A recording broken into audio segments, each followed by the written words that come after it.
You know, it's Will versus. How you doing? Fine, good, glamorous, glorious is me. You know, just another video.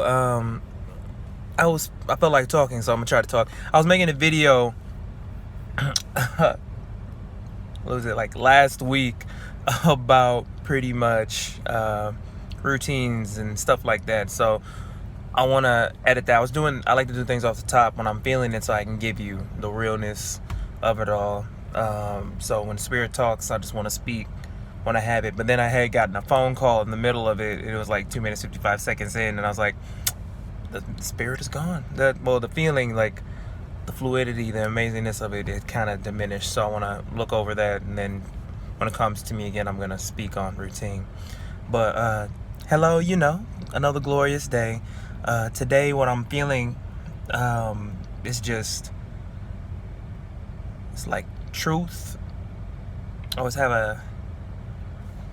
had an issue with truth for years, and just because I've noticed that I like to look at like multiple different perspectives of things, try to sympathize or empathize depending on what it is to find my answers. And a lot of time I ask outside of myself instead of asking me how I feel about it.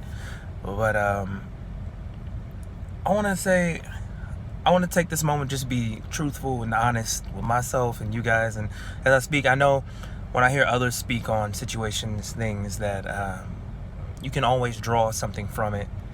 Like, the student finds the teacher. So there's a message in everything if you're willing to take something from it.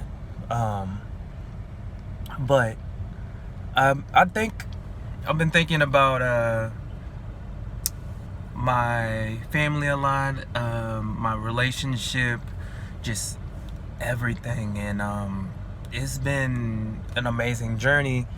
And I've been trying to ask myself truthfully, what do I actually want? Which I know a lot of people, if you've known me over the years, it's something I've had a big issue with. It's just like I make things more complicated than it needs to be, because it's almost like I'm trying to deny myself what I want. It's like I see it, like I have an inkling of what I want, but it's like it's not there, and I'm not cultivating it, and I'm struggling against like my own nature, because it's like let me see, when I was younger, I remember when I struggled with truth, it would come to be like being in my own community, being in the black community. We act, we interact a lot differently. To me it's hella fun. I love being around all my people. It's actually being in St. Louis, it's not a bad area. It's a lovely area. Got a nice house. Been staying in. It just, something about being around people with more of your common background just feels really good. Brings it together. It reminds me of family, because I know in my family we're very jovial. We're joking. My team at my current job, everybody's really jovial. There's constant jokes, joning. Everybody's going at it back and forth. And I love that. There's a part of me that reminds me of who I am, because I feel like I'm Kwame. There's Will. This is Will versus, of course. My name is William Kwame. But Kwame is what I grew up on. That's that. Got the new kicks. You want to stay fresh. You want to feel good. You enjoy life for what it is. That it's like it almost feels like it's a childlike innocence. Like, even though there's all this crap going on around you, you're still able to pull out these gems of with just the right people. And then it's like the interactions, the rapport. This is delicious. But I've been struggling with truth. I remember a main thing I was thinking about is like some people that have passed away, or like my people in general, my team, my base that keeps me whole. I'm terrible at staying in contact with people, and I'm always giving myself these excuses why. And I know to a degree I have some like slight abandonment issues, but it's not like my parental units or my family weren't there. It's just that as a child, I guess there's certain parts of myself when something would happen, I just literally would shut that off. Cause so I'd always have this feeling, the sensation of always being happy and then sad, and then this like underlying just like anger that just boils at the bottom. Um, but I was thinking about like my aunt Linda. Like I don't remember what she was like before she was in the chair, but I do remember like even though she needed help, just when I would go to talk to her, she had so much life, and I didn't go visit her the last time she was in the hospital. Like something told me I'm like I need to, because I'm gonna regret not doing it. But then I was like, nah.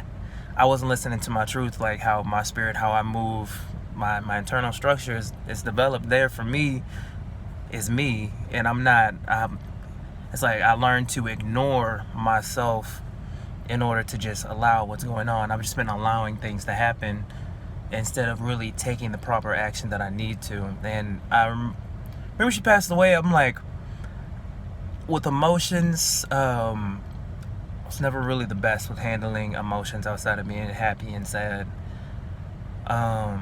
It's like I just kind of push it down. It's never good to just push it down, because you need to release that in order for you to heal properly.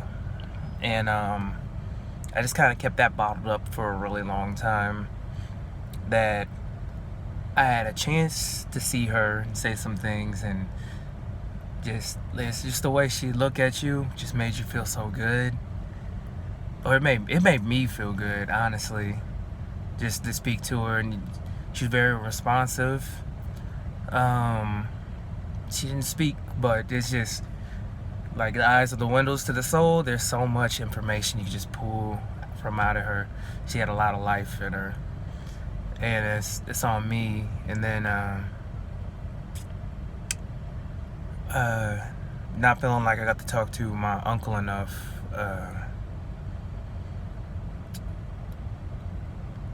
But he was murdered. So it's not a lot I could do to really change that, but really just staying in contact with people that you do, like they fill you with a certain energy and gusto, and it's like, you want to talk to them, but then you just kind of allow just things that are going on around life to control you and kind of make you feel powerless, instead of just living in your truth, your you-ness. Inside of you, there's an answer. There's a guidance system that if you learn to just respect that and then balance that with the nature of the reality that you're living in, it flows so smoothly. But if you just keep disconnecting from that, you just allow yourself to feel lost. And for the longest time, I've just felt lost. Like even when I find my way, it's just still getting out of that mindset, because you have to reprogram yourself. After you like learn a habit, you literally have to deprogram that and train yourself a new one, and consistently practice it. And it might feel like a sacrifice at first, but it's actually for your benefit, and it feels good in the long run. But I don't know, to my auntie, I just wanted to say thank you, because I really I actually really appreciated having you in my life. And to my uncle, I want to say the same thing. I really wish that when my great Granny Bell was still here, that funeral made me happy, because it's like one of the few funerals where you didn't see somebody just acting a fool. She lived to be like 100. That's incredible. And I still, I would visit her every so often. I talk to her, and she tell me stories about the town and everything, and it was amazing. And I'm glad I got to talk to her, but I never took my ideas. Like I went to a family reunion for like the I think it's the Bell Yenti side. But they were talking about how you should just record your elders, so that way you have a record and everything, and have them talk about family and stuff.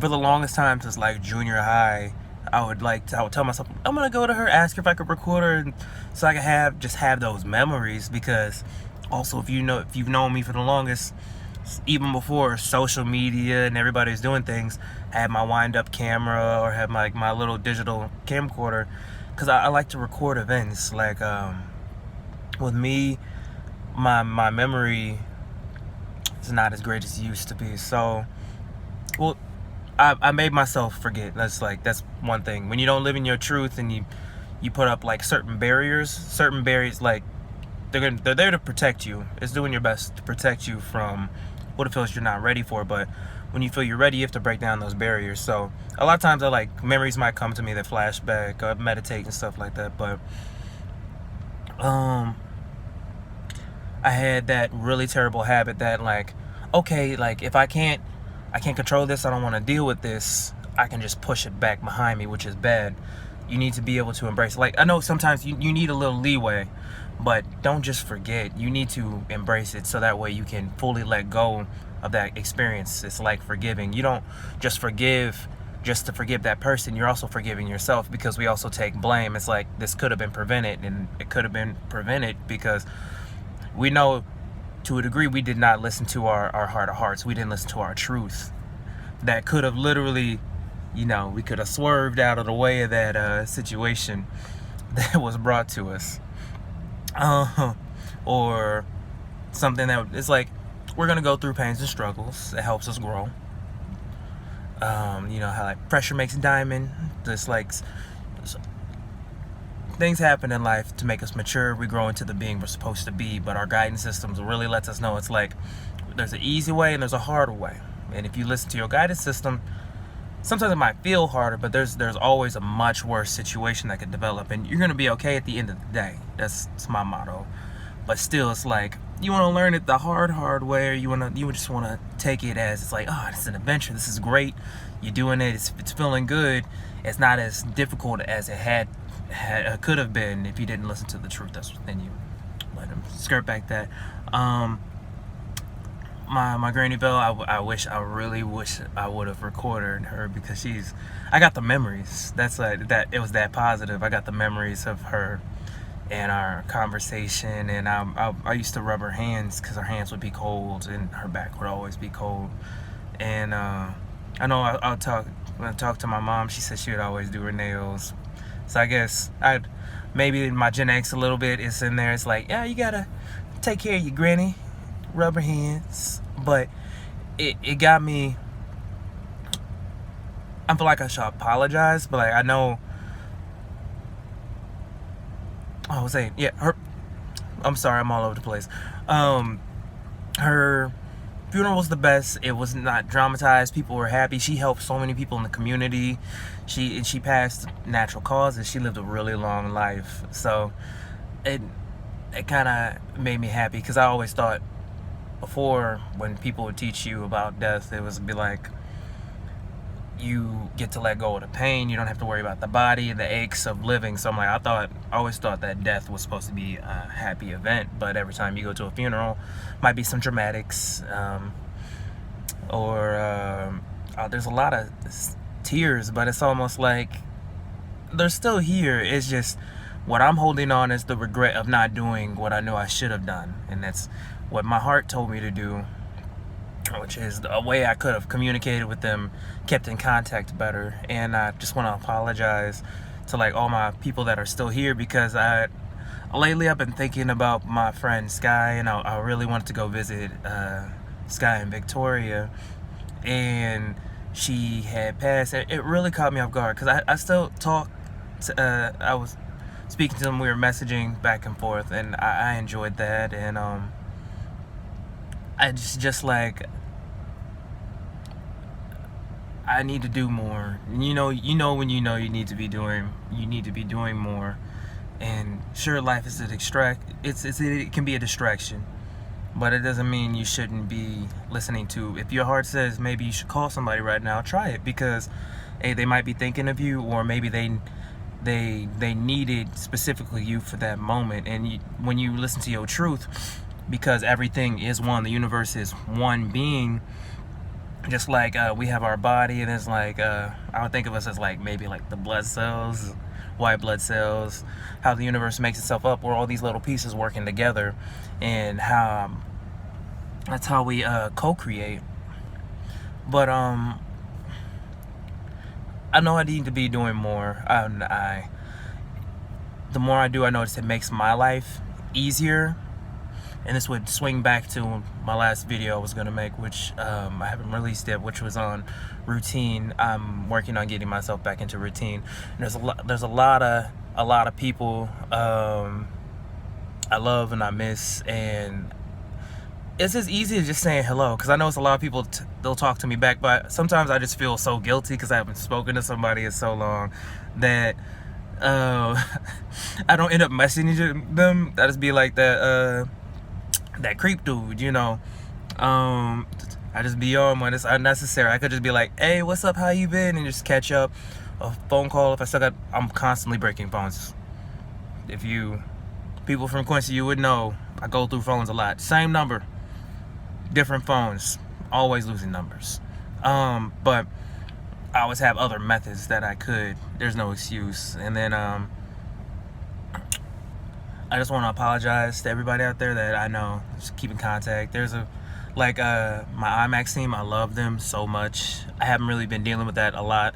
I kind of got myself wrapped up in my own life again. But I always think about them from time to time. And I love Jeanette and Peter and Luz. I met so many people. They helped me kind of cultivate myself a lot when I was going through a time of rebuilding myself, and I really appreciate them for all of that. So, you know, if you're thinking about doing some Amway stuff, the IMAX team, that's where you go. Kid Bodie, very talented. I'm proud of him for the lid. He just got that sponsor. Keep doing your thing. Every time I see him, I always feel so proud, because I remember when I was at AI again, I saw him. We were connected. I see he's doing big things. I know he's going to be something really big, so you need to keep an eye out for Kid Bodie. Let me see, Aris P, he's cool. Let me see, Ebass, I'm really proud of his growth. Snoop A. Let me see, like friends, family. Oh, Kelsey, Taylor, Christina. Always love y'all. Always thinking about y'all. The Ostranders, love them to death. My family, the elders are some of my favorite people. The Palmers, they really gave me that feeling of like a wholesomeness. And I've always appreciated people for letting me into the life. So I know this is about truth, so let me circle back around. But yeah, I just want to say, there's something inside of you calling you to do something. Do it. And live your truth. Like right now, I'm making this video. It's going on a little longer than I wanted it to, but I want to speak, so I'm speaking on it. And I'm gonna end it right there. If there's something inside of you calling to do it or telling you not to do it, listen to yourself. Now I can understand if it's like, oh, it's a change, but if you're feeling like it's positive, just ask your heart of hearts. Because I'm like, there's always going to be, like, we have our mental guidance system and our spiritual one, and they kind of conflict from time to time, but you'll know what's best for you. Like, you don't have to go, it doesn't have to be a painful experience. It can be very bright and be very wholesome. It's good. So thank you for listening. This is Will Versus. Live your truth. Do what you do. You are worth the life that you have, that you're given. And have a wonderful day. Yeah.